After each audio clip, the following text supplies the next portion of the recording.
నిజామాబాద్ జిల్లాలో ఈదురుగాలులు బీభత్సం సృష్టించాయి. రుద్రూరు మండలం రాయకూరు క్యాంపులో కరెంటు తీగలు తగిలి షాక్తో ఉపాధి కూలీలు మృతి చెందారు.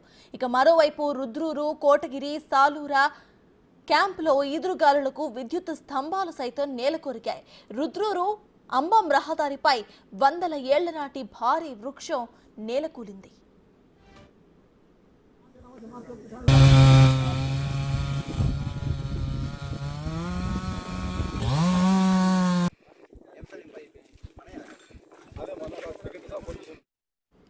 ఇక బోధన్, బాన్సువాడ నియోజకవర్గాల్లో ఈదురుగాలుల ఎఫెక్ట్ విద్యుత్ శాఖపై భారీగా పడింది. 100కు పైగా విద్యుత్ స్తంభాలు, 20కి పైగా ట్రాన్స్ఫార్మర్స్ పడిపోయాయి.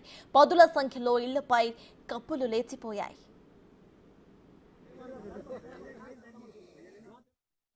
మాది సాలూరు క్యాంప్ గ్రామం. నా పేరు సంజయ్ రెడ్డి.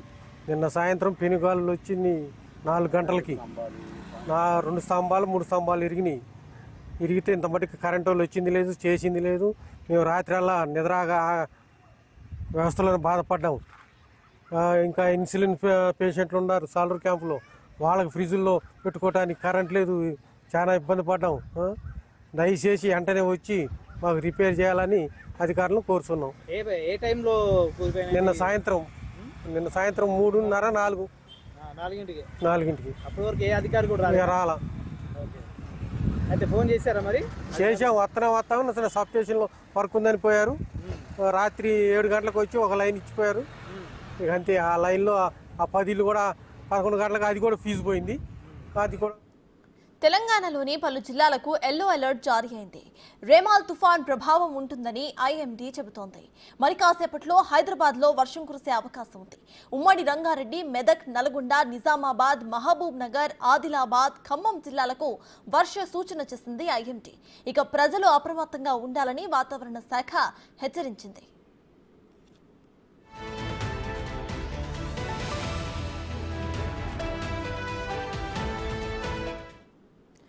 తెలంగాణలోని పలు జిల్లాలకు ఎల్లో అలర్ట్ అయితే జారీ అయింది. ఇదే విషయంపై పూర్తి డీటెయిల్స్ మా ప్రతినిధి అంజుమా అందిస్తారు. అంజుమా, చెప్పండి, రెమాల్ తుఫాన్ ఎఫెక్ట్ ఇటు తెలంగాణపై కూడా ఉండబోతున్నట్టు తెలుస్తోంది. ఇక హైదరాబాద్ లో మరి కాసేపటి తర్వాత వర్షం కూడా స్టార్ట్ అయ్యే అవకాశం ఉందంటూ కూడా ఐఎండీ తెలుపుతోంది. సో ప్రెసెంట్ అప్డేట్స్ ఏంటి? ఇక ఎల్లో అలర్ట్ ఏ జిల్లాలకు ఇటు ఐఎండీ జారీ చేసింది? సర్తాజ్, మనం చూస్తున్నట్లయితే కూడా గత కొన్ని రోజులుగా నైరుతి రుతుపవనాల కదలిక అయితే చాలా చురుగ్గా ఉన్నట్లుగా కూడా వాతావరణ శాఖ తెలపడం జరిగింది. ఇక రానున్న 5 రోజుల్లో కేరళలో ప్రవేశించనున్నట్లుగా కూడా పరిస్థితులు అనుకూలంగా మారే అవకాశం కూడా ఉన్నట్లుగా ఇటీవల విడుదల చేసినటువంటి ప్రకటనలో కూడా వాతావరణ శాఖ తెలిపింది. అయితే దీని ప్రభావంతో ఈ రోజు మనం చూస్తున్నట్లయితే కూడా వాతావరణ శాఖ తెలిపినటువంటి వివరాల ప్రకారము ఈ రోజు ఉరుములు, మెరుపులు, అదేవిధంగా ఈదుర గాలులతో కూడినటువంటి వర్షాలు తెలంగాణలో ఉన్నటువంటి రంగారెడ్డి, వికారాబాద్, సంగారెడ్డి, అదేవిధంగా మెదక్, మహబూబ్ నగర్, నారాయణపేట జిల్లాలలో అక్కడక్కడ కురిసే అవకాశం ఉన్నట్లుగా కూడా తెలపడం జరిగింది. దీంతో పాటుగా ఇటు ఈదురుగాలులతో కూడినటువంటి వర్షాలు ఆదిలాబాద్, నిర్మల్, నిజామాబాద్, సూర్యాపేట్, యాదాద్రి, భువనగిరి, హైదరాబాద్ ఈ జిల్లాలలో కూడా ఈ రోజు కురిసే అవకాశం ఉన్నట్లుగా కూడా ప్రకటించడం, ఈ జిల్లాలకు ఎల్లో అలర్ట్ ని కూడా ఈ రోజు జారీ చేయడం జరిగింది. ఇక రాగల 4 రోజులు చూసుకున్నట్లయితే కూడా ఇటు వర్షాల నేపథ్యంలో అయితే ఎటువంటి హెచ్చరికలను కూడా జారీ చేయలేదు. అది రైతులను ఉద్దేశించి వాతావరణ సూచన అయితే వాతావరణ శాఖ ఇవ్వడం జరిగింది. ఈ రోజు మనం ఇందాక చెప్పుకున్నట్లుగా రాష్ట్రంలోని పలు జిల్లాలలో మనకి వర్షాలు పడే అవకాశం ఉంది. అయితే రానున్న 3 రోజుల్లో గరిష్ట ఉష్ణోగ్రతలు అయితే దాదాపు 2 నుంచి 3 డిగ్రీలు పెరిగే అవకాశం ఉన్నట్టుగా కూడా వాతావరణ శాఖ వార్న్ చేయడం అయితే జరిగింది. ఇక హైదరాబాద్ లో మనం చూస్తున్నట్లయితే కూడా మనకు ఉదయం అంతా కూడా విపరీతమైనటువంటి వేడి, అదేవిధంగా ఉబ్బరింత కూడా మనకు ఉంటుంది.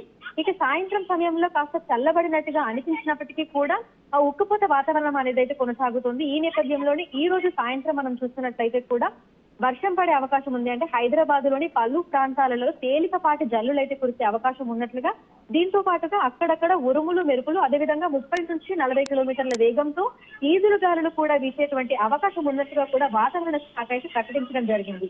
ఇక మనం గరిష్ట ఉష్ణోగ్రతలు చూస్తున్నట్లయితే కూడా నిన్న మనకు అత్యధికంగా దాదాపు 46.5 డిగ్రీల గరిష్ట ఉష్ణోగ్రతలు మనకు జగిత్యాలలో రికార్డ్ అవ్వడం జరిగింది. ఈ రోజు దాదాపు 45 డిగ్రీల వరకు కూడా రికార్డ్ అయ్యాయి. అంటే మనకి దాదాపు ఇటు ఉత్తర జిల్లాలను మనం చూస్తున్నట్లయితే తెలంగాణ రాష్ట్రంలో అక్కడ మొత్తంగా మనకు పొడి వాతావరణం అయితే ఉంటుంది. ఆయా జిల్లాలలో అయితే గరిష్ట ఉష్ణోగ్రతలు అత్యధికంగా నమోదవుతున్నాయి. ఇక రానున్న రోజుల్లో అయితే దాదాపు ఇవి 2 నుంచి 3 డిగ్రీలు పెరిగేటువంటి అవకాశం కూడా ఉన్నట్లుగా మనకు తెలుస్తోంది.